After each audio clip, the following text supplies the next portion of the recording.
You're listening to the Talking Headways Podcast Network. This is Talking Headways, a weekly podcast about sustainable transportation and urban design. I'm Jeff Wood. This week we're joined by Jim Kumon, principal at Electric Housing, to discuss his work as a developer and policy educator in the Twin Cities. We chat about a sustainable development project, what St. Paul learned from Minneapolis 2040, and how zoning reform and transportation intersect. Stay with us.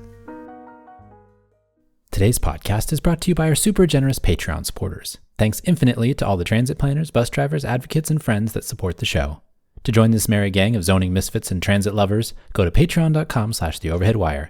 $2 a month will get you some stickers and a handwritten note. $10 a month will get you one of our transportation scarves. We appreciate everyone's support over the last year and look forward to sharing more episodes in 2024. That's patreon.com/theoverheadwire. Also, if you want to support the show in other ways, check out the show notes in your podcatcher or go to theoverheadwire.com to find links to our Cars Are Cholesterol merch, our Talking Headways book club shop at bookshop.org, or sign up for a 2-week free trial of our 18-year-old daily newsletter and archive. Thanks for supporting, and this year make sure to listen to this space for opportunities for happy hours, live performances, and updated information on coming attractions. And now, let's get back to the show. Jim Kumon, welcome to the Talking Headways podcast. Hey, Jeff, it's great to be here. Before we get started, can you tell us a little bit about yourself? Yeah, absolutely. So my background is in architecture and construction originally, and I now am an owner or partner in 3 different companies that do all kinds of things across the realm of real estate, urbanism, planning, development, and design. So my wife and I, Faith Cable Kumon, are co-owners of Heirloom Properties here in Minneapolis, where I'm based. And we just recently finished up a 12-unit missing middle infill project here in the core of the city. That's called the Sundial Building. And it's got all kinds of fun sustainability, net zero energy striving attributes, which we can probably get into some more. And then second, I have a consulting company called Electric Housing, which helps people build buildings like the Sundial Building. And I do a lot of work for government agencies and nonprofit developers. Also do some technical assistance for planning and housing departments who are trying to either make better rules or figure out what to do with money, or we have a bunch of land. Well, how do we make missing middle housing happen? Oh, by the way, we want it all to be sustainable because we're going to go chase IRA tax credits now. And so Electric Housing is trying to put housing on the board from all those different resources. And then just a year and a half ago now, joined forces with some of my previous conspirators in the Incremental Development Alliance, where I was a co-founder and ran that outfit for about 6 years. And the new for-profit entity is called Neighborhood Evolution. And we're picking up from some of the technical assistance pieces that we started doing at IncDev, doing real estate development coaching and other technical assistance for for-profit and nonprofit small developers. So it's not really a dull day. I hired an intern 2 summers ago. And so every time that whole summer where they'd say, hey, what are you doing this summer? And they would start by saying, I work for this guy and he does a lot of different things and Does stuff, right? Which is hilarious now because we've had some, press about the building and things. And so she'll send something along. She's like, see this guy, he does this cool stuff. It's like, it just shows up at NPR. So something along those lines. That's awesome. Well, let's go back in time a little further. Did you always want to be a developer? Was that your main, driving force? So did you ever expect to be called a developer or an educator or a nonprofit executive director or anything along those lines? Yeah, entrepreneur. Half of those things. No, heck no. I wanted to become some of them, but never thought I'd actually become some of them. My career started out working in architecture and design, and went pretty far down the road to become a licensed architect and did not, but started cut my teeth in California. And that's kind of how you and I sort of crossed paths out there. I lived in LA at the time, and you're still in San Francisco, but that's how we first kind of met in the urbanism circles when I worked for one of the co-founders of the Congress for New Urbanism. And so really spent 2 years learning how to do what we now call missing middle housing, right? That was just how we did things in the boom years, pre-recession boom years in Southern California. And there was a comp plan, master plan to redo in a city on every corner. And so I got to do urban planning and cool projects like that, as well as courtyard housing was what we specialized in at Mullen Paizoides. And so I got to learn all kinds of cool stuff about housing and urban design. And the reason why I thought I wanted to become a developer one day is because of all the really terrible decisions that some of our clients were making about their projects. And I was like, man, like, what are they thinking when they do these things? Can you give an example of something? Well, or it's just like very obviously money grubbing. It's like, oh, they're doing this because they got to save costs and like, right. And of course, I didn't know anything about pro formas, or I didn't know anything about that at that point in time. So some of it may have been justified. I was naive, but some of it definitely was not. But the whole point was that there are really great buildings you can build in the world, and that's when I first started to realize why. In Southern California, with high land prices and high housing prices, there were things that we could do in that market that was being done nowhere else. And I didn't understand why until I realized, well, high cost of housing allows you to do high cost things. And I grew up in southeastern Michigan, and so we did not have anywhere near that kind of high cost of housing. So it was fascinating to me because I felt like I was living on another planet at that point, which is always true, right? Things are happening in California 10 years. I actually chased this process. So I lived in Los Angeles, and then I lived in Denver, and then I lived in Minneapolis, over the course of about 7 years. And so I watched the movie repeat itself as housing prices, transit, the transit investments that were happening when I lived in Denver during the recession, huge transit investments that were going on at that point with RTD. So like I got to watch this movie of housing, transit, active bike culture, active YIMBY culture. Like it kind of happened over and over and over through my career. And so I got to live it as just a human, right? As somebody living in these places that were changing, but also as a professional, really watch it and see what would happen. And so that was the first time I got to see these things go on and see, geez, gosh, if I got to make these decisions, how would I do it the same or different? And so building a 12-plex was kind of the pinnacle of, well, what would you do different, huh, punk? Yeah, like that. Yeah, shoes on the other foot now, huh? You think it's so easy. And so that's kind of the beginning of my full circle moment to say, okay, well, when you have to wear all the hats from developer to designer to being somebody who wants good urbanism, good city stuff, how do you fit all that together? Oh, sustainability too. We'll throw that on top, right? Let's just make this, steeper climb. So let's talk about that project, the one that kind of looms large in your imagination, I imagine right now, especially since you're probably, sitting are you there? Yeah, you're sitting in it right now. Yeah, you're sitting in it. You live there. What is the Sundial Project? Can you give us kind of a background of its origins and what it is and what it was meant to be? Yeah. So my wife and I are a literal mom and pop development company. We've lived in this neighborhood for more than 10 years now. And there was a vacant lot about 6 blocks away from our house that was a part of a larger, it was a nonprofit redevelopment tax credit project. And they were going to build townhomes on this lot, kind of like off the side street. And they, lo and behold, can you imagine this? A affordable housing project ran out of money before they could finish out the whole project. And so this lot that never happens. It's about 7,000 square foot lot, 65 feet wide, sat vacant for 10 years after that, because you can imagine that if you do big low-income tax credit projects, or you do, affordable single-family houses, right? There's money, there's buckets of money for each of those two scales.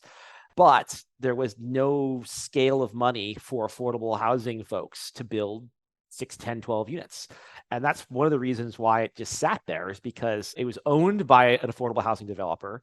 They tried to sell it to 2 other affordable housing developers. None of them could figure out how to find the right monies to make a project happen. And so because my wife has a day job working in affordable housing, it turned out we had a relationship with the person who became the director of real estate at the organization that owned it. And I sat on the local committee, our neighborhood committee, that would oversee projects as they come through our neighborhood, especially ones that were asking for public funding, right? They'd come through the neighborhood organization and say, hey, could you write us a letter of support, right? So 2 of these nonprofit organizations came through that committee looking to do something on this property. And 6 months later, you get a note in your email saying, oh, shucks, we didn't get funded again, right? This didn't make the cut, couldn't make it happen. And so I went home one day from one of those meetings and talked to Faith. And I said, if 3 nonprofits have kicked the tires on the site in the last 3 years and nobody can figure out what to do with this, what about us? I wonder if they'd sell it to somebody who wasn't a nonprofit. And well, here we are.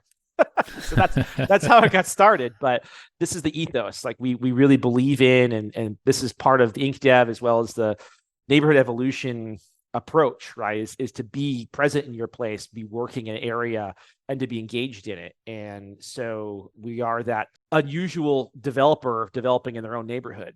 And that's kind of how we arrived at the 12plex, was that we need a heck of a lot of housing in Minneapolis. And we knew that 4 units wasn't the right solution. Heck, we couldn't even make the numbers work for less than 6 or 8. And by the time you build a building about that size, you might as well max out what you can do with the building code. And so it's a single staircase building, 12 units, 4 units per floor.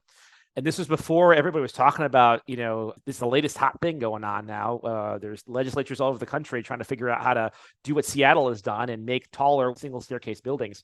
And so cool that that's happening. And maybe I would have done something a little bit different had that rule been on the books, 3 years ago. But we also are deeply committed to sustainability. And my background in green building stretches all the way back to the early days we're just talking about. I was doing lead buildings and was an accredited professional, in 2007, doing office rehabs in Simi Valley or wherever the heck I was at, doing these like government buildings that all, it was a new thing at back then. All the government agencies were saying, we got to make lead buildings happen. We have no idea how, but we're going to make it happen. And California's energy codes were actually really progressive at the time. Like the baseline energy code at that moment in time was actually higher, more stringent than like LEED requirements were, right? And so I cut my teeth, in those days learning how energy models worked, because every building in California had to do one.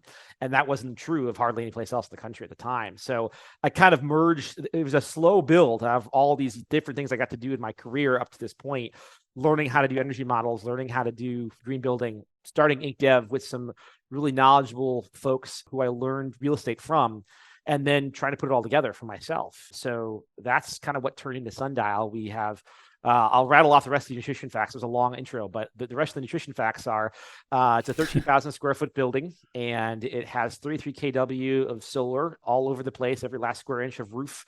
I actually made some extra roofs just to put more solar panels on.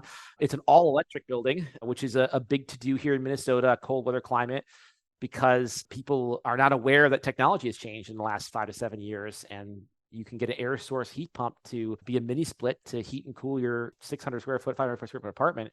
And they're good down to 13 below, right? And so almost everybody person who walks into this building is like, but what about the winter? It gets so cold. And it's like, it's okay. Actually, it's fine. So the fun part about merging my wife's world, which is capital A affordable housing, gets free money from all over the place, is that she knows how to find these odd pots of free money. And so one of the previous projects she did was a collaboration with our little watershed district. And so we were able to apply with our neighborhood association as our partner, because they only give money to nonprofits. So as a for-profit entity, we couldn't apply directly. So again, working those neighborhood connections, we were able to do something that no one else would probably be able to do. And so we got a pretty good chunk of change to put in a demonstration project for rainwater recycling and filtration and so forth. So we have rain barrels underground, above ground. So those are the main things. We're approaching passive house standards. We didn't go all the way for it, largely because I knew kind of who our construction team was going to be, and I wasn't really confident enough that they'd be able to do it. And we have very few projects. The first market rate one just got finished up a couple months ago. So when I started this project, there wasn't enough people I could talk to figure out how to do that. And so I didn't want to sign up for something not knowing if anybody else besides me could help me finish that commitment. So, but now we're looking forward. We'll talk about that probably a little later, but that's what the project ended up becoming. And oh, by the way, it's brick. It looks like an old building. Like it looks like it was an old warehouse or something. Yeah, that's one of the best compliments we get. Hey, is this a rehab? Yeah. Yeah, it looks like that. Yeah. And it's the craziest thing when you build a human scale building with details that are human scaled. I had baristas in the cafe next door. I know the owner. And so we were chatting about something, and the lady who's taking my money is like, oh, you own the building? Like, thank you so much for building a beautiful building. Like, what? Who are you? You're like 20 something and a barista, and you're like, but I like looking at the building every day when I come to work because it's beautiful. It's handsome. That's awesome. Who says that about housing in 2024? Like, it's funny because it's like, everyone's like, it can't be done. It's like, well, it can't be done if you don't do it really carefully. And I think that's one of the takeaways. A shout out to a mutual friend in urbanism, our architect, Marcus King, in fabric design, I should say, out of Detroit. He was our architect of record for the project, and he comes out of DC. That's where he cut his teeth in design. And so they do brick everything in DC. So he knew the secret sauce. He's like, you got to get your windows lined up on the brick dimension. Otherwise, you're cutting bricks all the way up and down your building. Like, oh, that would be expensive. And we found out how expensive, by the way, because our framers screwed up one of the windows and it was a little off. Uh-huh. So they got to cut 45 rows of brick, Yeesh. that inch and a half. And it was like $7,000 for that little fix. So can you imagine if you just put them willy-nilly all over the place? So it's funny, like whether it's the sustainability elements, and I can do a whole podcast just about the sustainability lessons learned of this project, but it took a lot of careful planning and follow through. And, multifamily housing doesn't typically get that kind of attention. Right? Yeah. And so it proves what can be done, although certainly there's more sweat that Faith and I put into it than most developments are going to get either. But we also didn't need to try out 40 different things that were brand new. We could have done like 4. It would have been fine. I would have slept a lot more. Well, let's go back in time a little bit more, because I think this is actually very helpful to talk about IncDev, Incremental Development Alliance. I've heard you use the shorthand for it, and I was like, I think we've heard it a couple of times, but I wanted to clear that out. But I wanted to know what it means to do incremental development, like what that means to develop in your neighborhood, to be a part of the neighborhood, as opposed to like coming in later and hopping in and hopping out, that kind of stuff. Yeah. This is really this idea of farming. I'll start with that. Is really comes from my colleague and now business partner, Monty Anderson. He's based in the Dallas-Fort Worth area, and he's one of the co-founders of the Incremental Development Alliance. And so that ethos is absolutely rooted in his own work. And I'm lucky because I get to do some work with him now in his farms. He works in a couple different first-ring suburbs and other places in DFW where he's worked for years now. And it is amazing. I'll throw some of this stuff in here now because it's related to talking about that. But, we talked about part of the reason why Incremental Development Alliance was so kind of refreshing, why people grabbed onto it 8 years ago now when we started it in, it was 2015, I guess. It's almost been 10 years now. And that grew out of some of my time at Strong Towns when I was interacting with Monty and others who became involved in the Project Grayson Johnson, as he was a huge part of the early days of getting our marketing and our thought process together. And the ability to say the things that everybody supposedly wants to see happen. Everybody wants to have locally run businesses that are successful. Everybody wants to have, a diverse range of housing so everybody can have a place to live, right? There's a lot of these platitudes that get put in comp plans, and we all want to have active transportation and bus service that's really good because we have enough people living close to it. Like, it's not hard to describe these things, right? But it turns out that it's harder to make them happen in the 21st century than it used to be. And so we really created that organization to try to crack the how-to nut, right? Everybody agrees these things are the right things to do. How come it's so dang hard? And so we started a nonprofit organization largely because, as from an educational perspective, there wasn't going to be a lot of money made, because at the time, which is funny to think back now, this is actually, I'm glad you're taking us through the past, because it reminds me all the things that were happening. We were still in earshot of the Great Recession, right? The building industry was still crawling out of its hole of, the smoking crater of death, as John Anderson used to call it. That was the building industry in the recession. And so we were trying to, be careful, right? Not do crazy things like what happened, to the building industry, the home building industry, especially. And so we were trying to respond to that because the building finance world had not yet responded, right? Like, it was still hard to get loans in 2013, 2014, 2015. I mean, it was 2-3 years only since the economy had sort of just even come out of the recession. And so we were trying to say, okay, well, what can we do with what we have now? And how can we push that towards the platitudes that we say we want to have? And so that how-to-ness was the educational process, because we weren't talking about getting rid of single family zoning. Like, that wasn't a thing. Only us crazy urbanist people, sitting around in conferences like the ones we used to go to would talk about, gosh, one day, wouldn't it be great, if we just didn't have this, repressive, regulatory racist regime called, single family zoning. And so it feels weird now to talk about that in past tense, because that's kind of what it is. I mean, we've passed the tipping point of, even the kids who weren't at the cool table feel forced to talk about it, even if they're not going to vote for it yet. Like, they can't run from it, right? It's being brought to them. Hey, why do we still have the rules that don't seem to serve the purpose that we think they should? So that, I would say, is one of the best things that I think, not that we can take, there's no way we can take credit for that happening, but I think many of the people who were involved in that organization were involved in their own hometowns that agitated those places. And then as a result, whether it's Minneapolis or Raleigh, or there were other Atlanta, there were many of us kind of doing this in our backyards. And some of those places end up becoming some of the more progressive places that put a rule forth or got rid of the parking requirements or tried to do, something along those lines. And then over time, those added up. And so I think, it's become a lot easier, but still nothing's easy. Yeah. In development. So I think that's the thought process behind, us going out and saying we should really try to do these things actually legitimize the idea that they could be done. And I think if nothing else, as an organization through, the first 5 or 7 years of its existence, to change the attitude towards an idea is an accomplishment in itself. Yeah.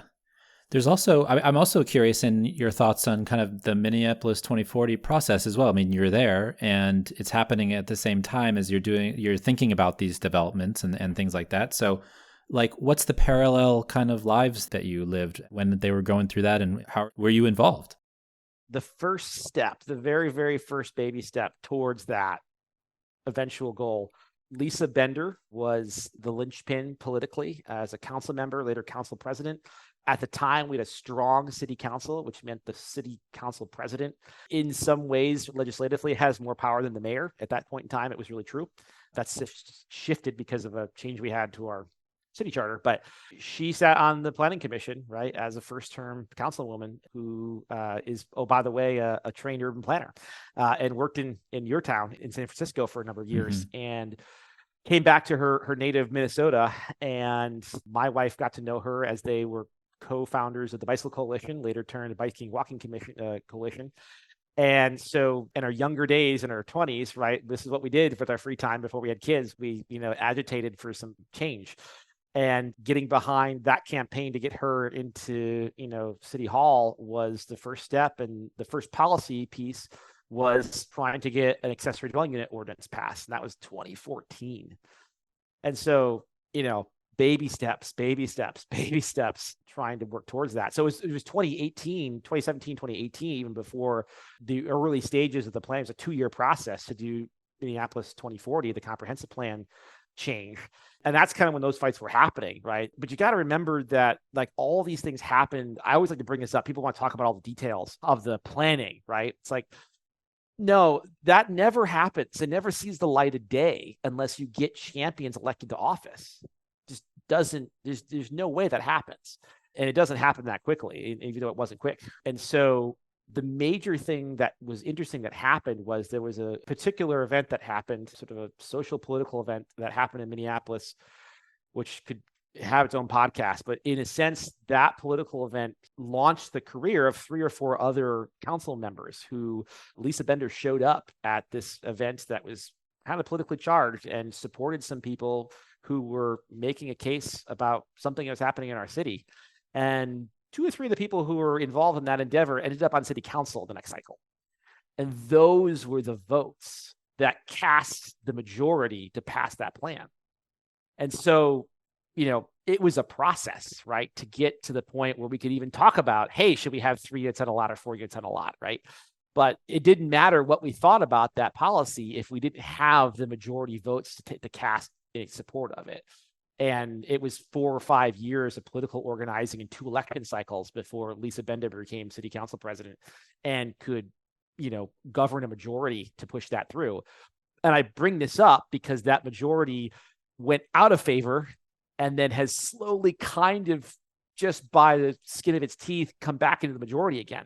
And so these things shift, right? Like, and the same people who were against it 7 years ago, put together a phony environmental lawsuit, which is still we're coming out of it right now. Hopefully the state legislature is going to put the tabs on a fix saying that, hey, you know what? Urbanism is a pretty good way, a pretty good best practice for environmentalism, right? If you actually don't want us building to the hinterlands, we should maybe not do CEQA kind of stuff for, infill projects, because it's a better idea. That's the basis of the lawsuit that currently has us not able to actually use the zoning that's been passed. That was what happened on the lawsuit. They cited environmental protection ground for why triplexes on every lot was going to certainly ruin our environmentals in the city. So it's interesting how these ebbs and flows happen. And we're going to need to act of our state legislature to ensure that people don't sue cities about their comprehensive plans. Like it's crazy where this has ended up. So Minneapolis is in place. Obviously, there's lawsuits going on, but then St. Paul's looking at similar things and watching from afar. What do they learn? Yeah, well, that turned out to be a fascinating process because they didn't go quite as far. Well, let me put a little context around this. So every 10 years, every city in the 7-county metropolitan area of the Minneapolis-St. Paul MSA has to submit a comprehensive plan. So we're all in the same cycle in that way. So St. Paul put some things in their comprehensive plan, but they did not enshrine this threshold that Minneapolis did. And so from that perspective, they maintained a little extra flexibility in some way, because the great part about the comp plan policy saying we're going to have 3 units per lot was that it set the floor, but it also inadvertently set a ceiling, because then it was more difficult to go above 3 units as well in a certain way. So St. Paul ended up going on a different pathway. I can't tell you for sure whether it was on purpose or not. I can only tell you about things that happened later when I got to know the people who were there involved. And so they got to watch about 2 years of this process play out, especially after the comp plan was passed, and actual zoning ordinance had to follow. Right? Remember, comprehensive plans have no rule of law, right, with development applications. Right? You have to change your actual zoning rules to be in line with your policies. And so the problem happened was that there was a pretty big staff shift in between the times. It takes like 2 years, right, this to happen. And some of the key authors of the comprehensive plan were no longer around at the city at the point in time where the zoning ordinance had to be put in place. And so there was a lot of watering down, and political pressure started to change things. And they got some things in place right before the end of the Lisa Bender term. She left office. And then everything since then kind of got watered down. And so St. Paul is watching this and saying, okay, well, we have a different situation. What can we do? And Luis Pereira and others, he's a planning director in the city of St. Paul, and Emma Sigworth as well was the principal planner in charge of my little project, which was assisting the city to revamp its 1 to 4 unit housing rules. And so their directive came from actually a transit-oriented provision in their comp plan saying, hey, we think we need to have higher land use intensity around our transit corridors. Here, planning department, go make that happen. So they took the case of, well, we see what's going on over here. And so they turned out, hilariously enough, they had a new director at the time, and she came from Oklahoma City, where I'd actually done some work through InkDev. And so she knew of me and was like, hey, doesn't that guy live in Minneapolis? I could call. So she calls me up like out of the blue, and I'm like, oh, you're in St. Paul now, Nicole Goodman. And she's like, yeah, I'd like to have you involved with this, housing stuff that we're doing, the zoning planning stuff. I said, okay, great. So I get hooked up with the planning department.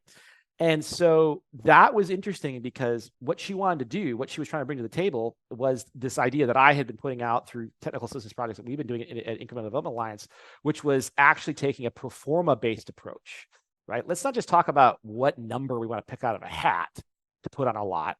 What can we actually get done, right? If we pick 4 units on a lot, but we can't make 4 units pencil, we're not going to get any quadplexes, or we're not going to get 4 units on a lot. We're going to get only what the market can bear.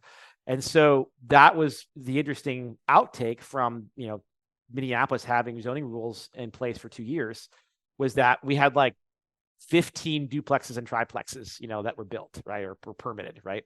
It's not like there was an overwhelming number of these things. So we allowed this to happen. I think there's 120,000, single family lots in the city of Minneapolis, and we got 15 new buildings, right? This is not going to be a tidal wave, right? It's going to take a long time in a city that's mostly built out. We don't have a lot of vacant lots. And so they were like, well, this makes sense. Like, the numbers are showing that we're not going to see a tidal wave. Why is that? Right. And so we were able to then take that a little further and say, well, what about 2 units in every backyard? There was a lot of concern in St. Paul. There's some historic neighborhoods on the west side, especially. And they were like, well, we have 1.5-story bungalow houses. We're not interested in, tear downs, right? I said, well, you shouldn't want tear downs, and you have beautiful houses in these neighborhoods, but that doesn't mean we can't find a way to add more housing units, right?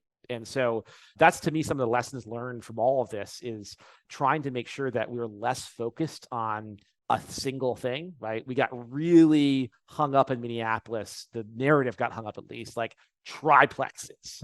Triplexes are rather tricky things to build. And if you're not in Minnesota, where we have a carve out for smaller housing buildings that don't need to not have sprinkler systems, most states in the country, you need to have a sprinkler system in a triplex. Okay. So that's not the easiest thing to build, nor is it the right scale. Most of what we need right now is like 1-bedroom apartments. Those fly off the shelves. You can't build them fast enough. And so we don't really need more old houses that have 3 or 4 bedrooms, which is what most of Minneapolis is. We need smaller units, and they can fit in your backyard. Heck, you could put 2 of them stacked on top of each other where your garage is at, or next to your garage. And so that's, I think, the key part of what we were able to accomplish in October. So myself and I want to shout out to Neil Heller of Neighborhood Workshop, my co-conspirator, helping out with this project in St. Paul. And we just were like, all right, we're going to take every cool thing we learned in Portland and Seattle. And he's on in the West Coast. And I was taking stuff from Minneapolis and our colleagues in Atlanta. I'm like, we're going to take every cool idea we've ever thought of, and we're going to throw it at this project. We're going to be like, let's just see what they think. And, they'll pick a handful of them and we'll go on with life. The city of St. Paul didn't pick a handful of them. They took darn near all of them. They took them to their commission and said, here, we ran a bunch of pro formas and we tested a bunch of actual buildings on actual lots, the ones we actually have in St. Paul, not the ones we wish we had. And here's what it looks like when we try to build this stuff out. So there's a 100-page long staff report on their website, the 1-to-4 unit housing website, study website.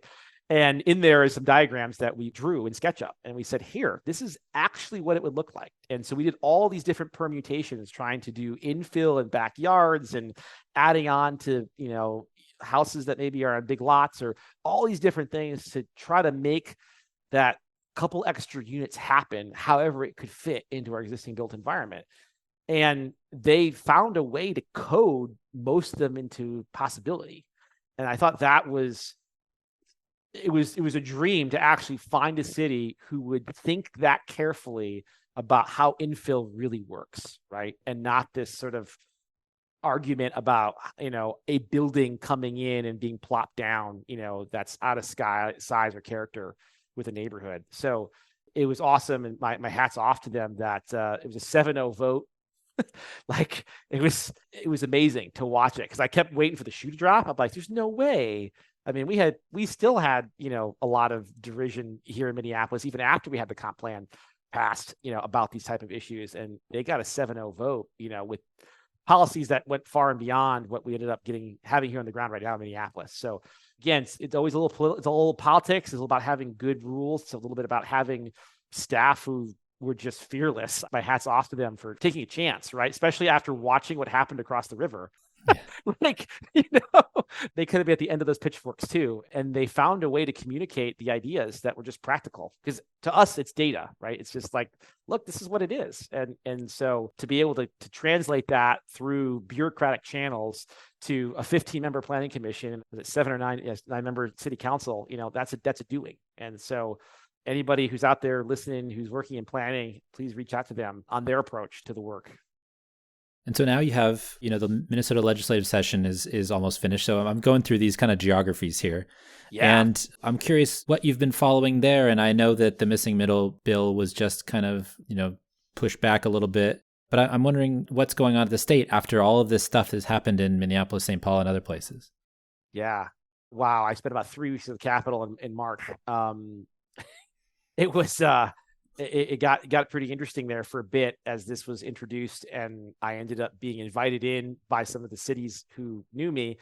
This is a strange part, right? When you're a YIMBY and you're a developer and you're a consultant to the cities who have the rules, right? This is the strange parallel universes I live in, right? Where like I was simultaneously working with the YIMBY groups who were working with the legislatures, bringing forward the initial language, and then called in by the cities who are reacting to that language, some positively, some negatively, right? And saying, where did this come from? And like, why didn't people talk to us about this? And, obviously whoever wrote this doesn't understand actual planning law, and try to translate, right, between the intents and the rules and the state law that governs planning practice. So in short, right now, because things are complicated, right, there wasn't enough time to sort of get everyone what they needed, right? So here's the rub. Rural places need housing like crazy, and in most cases are like not worried about the zoning anymore. They'll throw the doors open to anybody who'll build something in their town that doesn't suck. The core cities, Minneapolis, St. Paul, Bloomington, St. Louis Park, and the first ring suburbs here they already have passed rules trying to get duplexes or 2 or 3 more units on a lot. And so simultaneously, we're trying to pass rules that wouldn't accidentally disarm the cities who already passed good stuff, while also trying to make sure that we were doing things at a scale that made sense for 1,000-person towns in northern Minnesota, right? Because that's the trouble when you try to do planning at a statewide level. But the real point of the spear was kind of poking at suburban communities who were not so welcome to a lot of housing, right? And so that's actually politically where the thing has broken right now, is that we have very slim majorities in our House and Senate. And basically 2 senators and 2 House representatives can break a bill right now in our state politics. And so it only took somebody fleeing for the hills to put the thing on hold, because there's no votes, right, if we have that margin. But the suburban areas are the ones that have the most space. They have lots twice the size of the ones here in Minneapolis. St. Paul, in the new zoning code they put together, they have both alleys and non-alley lots. So we have all kinds of examples of how we can fit buildings in, but they're the ones that are unsure, right? Because they haven't made that local zoning code change yet. They don't know what it means for these rules to come on high, and they freaked out, right? So it's interesting. I got to watch on the inside, have these I spent a whole afternoon at the Capitol about a month ago working with legislators who were like completely well-intentioned. Like, these folks were like all into trying to figure out this problem, and then had to listen to this litany of the Builders Association and the several different sizes of city governments and the Multifamily Housing Association, all pick this thing apart, right? Their brains were just melting at the level of minutia that real estate and land use policy brings out, right? It's really difficult. So I'm very torn. I don't really believe in state law trying to be planning. Like, it's really difficult. And you guys have had that same sort of conversation in California. Yeah. But if that's what it takes to get the communities who on their own, there was people testifying, written testimony and other things, and then a lot of anecdotal stuff because nobody wants to be on the record. But basically there was all these anecdotes coming online of former city council people in the deeper suburbs, saying, I couldn't vote for this because I would have been literally run out of town. Yeah. I believed in this. This was important. And so they were supporting the state law because of their own inability to legislate at the local level. And I was like, that's bizarre. That's crazy. I feel like that's a very common thing. And I think that that's why here in California at the state level, you can get stuff done because you're not beholden to individual constituencies if you're in the assembly or the Senate, right? You have larger geographies that you're dealing with. And so you can make some enemies, but still be okay. Whereas if you're in a city where the only population is some mountain lions and some rich people, then that might not be the case, right? Yeah, the rich people are way worse than the mountain lions. That's true. They are. They'll eat your face. Yeah, their lawyers are way more expensive than the mountain lions lawyers.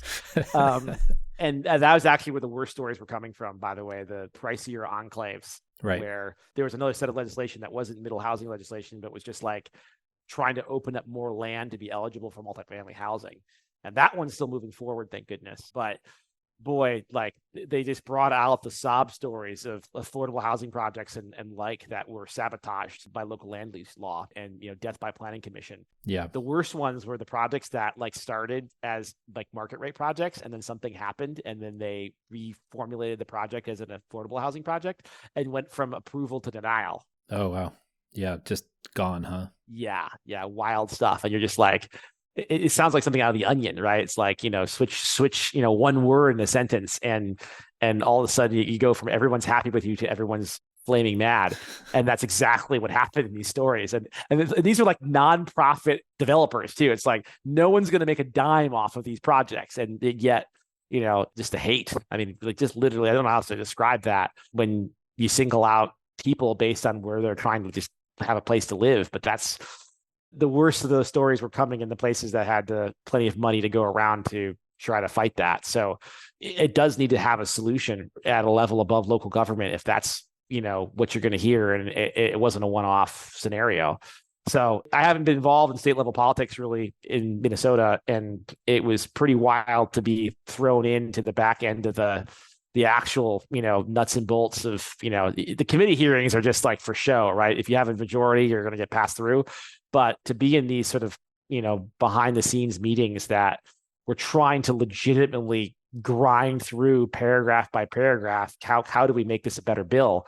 It was tough. It was really tough to try to figure out, because as somebody who writes zoning code, I was just like, oh my God, like how, if you write this sentence and it's for a whole state, right? And we were trying to tier it too. At some point they were like, hey, we can't, that's not going to work. We're going to have to write something for cities like this of a certain size or a certain complexity and something.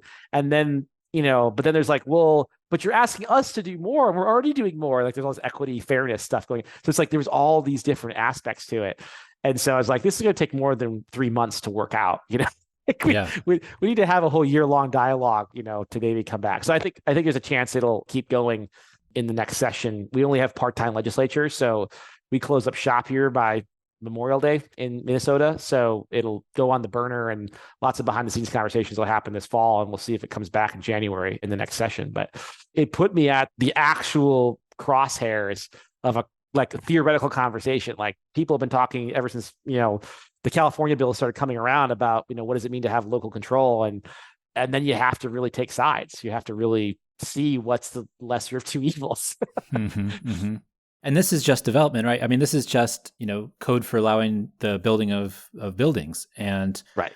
As we kind of went around this the other day in terms of talking about, the larger picture in terms of transportation land use planning, but there's something that, you're doing this in this, it's not necessarily a silo, but it kind of is. And you're trying to also think about how the process for transportation planning goes. And I know in Minneapolis and Minnesota writ large, there's a big discussion now too about how you build new light rail lines and how you invest in transportation. And so, for example, like somebody at the state wants MnDOT to start planning light rail lines instead of the Met Council and things like that. And so, but all these things are tied together, right? Because you have to have the density, you have to have the people to ride the transit, and you need the transit to be sustainable. So all these things are tied together. And I find that fascinating as well. Yeah, it's funny. So much of the light rail discussion in Twin Cities got pushed forward in the unfortunate Bush era, rules. And so that's why we still have a green line that's not open yet, because, well, there's a lot of really terrible mismanagement going on. But one of the real reasons why it's taking so long and has been so painful is because of the alignment that got chosen, which, by the way, barely skirts the city of Minneapolis before it gets to downtown. It goes to these really out of the way neighborhoods that are basically surrounded by lakes. They're not that dense because they're physically penned in. And so it's funny because that's kind of the conversations that were going on when I first moved to Minneapolis in 2010, 11, was they were trying to make all these decisions about these light rail corridors, but they were still working off of the old rules until they got changed in the Obama years. And some of these alignments had been chosen years before, and they were just sort of trudging forward, trying to find money. And it came up even in this conversation we were just talking about, because we're like, well, how do you set the floor? Statewide, how do you set a floor for land use? And someone's like, well, shouldn't we be, using the rules of thumb for transit, right? Shouldn't that be the way that we set a minimum, right? Shouldn't that be what we're trying to support? So it's funny, just out of nowhere in a 3 hours into a work session, how do we decide how much of what goes where? Well, why shouldn't we be? What's the threshold? Well, isn't that the threshold? So everyone's Googling the threshold again. It's look, y'all, it's 10 units to the acre for this, and right. And what's BRT versus light rail and all this other stuff. Oh my gosh. But in the meantime, because the light rail has just flailed so badly, that's being run by the Metropolitan Council. We can get into that. It's a whole podcast by itself. But in the meantime, what happened was the BRT was taken forward by a division of Metropolitan Council, because our transit agency is run by Met Council, but it's not Met Council. It's a subsidiary organization. And so those transportation planners within the transit agency decided to move forward, because this is a time when we're still talking about streetcars, and so all the cities were taking up streetcar alignments, and there was conflicting maps, and it was a mess. It was just the hot streetcar years, right? And all that's died, thank God, because those were, I mean, the line that would have come literally 50 feet from where I'm sitting right now, the Nicollet Central Streetcar line, would have actually made service go slower at its conclusion, right? So it was, because it had to be in the street. It was in the street, traffic. And it was like there was all kinds of other weird things that were going on with the alignment, and it was just terrible. It was just terrible. And so the BRT won't be on this line for a few more years yet, but the other ones we already have online are pretty swell. So it was interesting to see that the faster, cheaper model like has actually gotten through. They've gotten like 4 or 5 BRT routes open, and we still don't have the Green Line extension, and it won't be open till like a year and a half from now yet, right? So that played out, right? That kind of land use planning conversation played out, and it's hard for me to be an advocate of light rail anymore, because we do it so poorly in this country at writ large.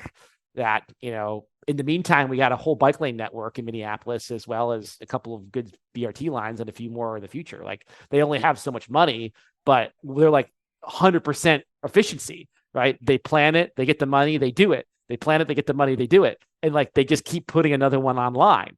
And our light rail system, it just does not go that well. So. Yeah, it takes too long. I mean, I agree with you. It's hard. Like as an advocate for light rail, I mean, the overhead wire. I mean, right.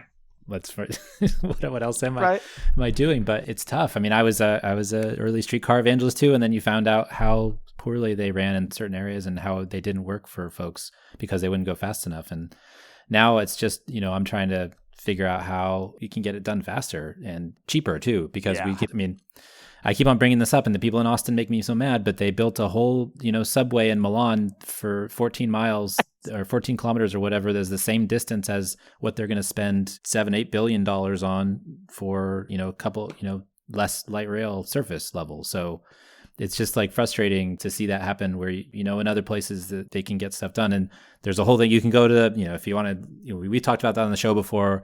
Yona and I have talked, Yona Freemark and I have talked about that on the show. We've had folks from, and Marin Institute on the show as well. So there's people working on that, but it's also very frustrating if you're watching, like, for example, I mean, when I was at CTOD, right? When we were at CTOD, we were working on the Green Line. We were doing, walkability maps and looking at like the affordable housing potential for that corridor, not the Green Line between downtown Minneapolis and downtown St. Paul, but the one that goes down to Hopkins and beyond to the Hopkins. Yeah.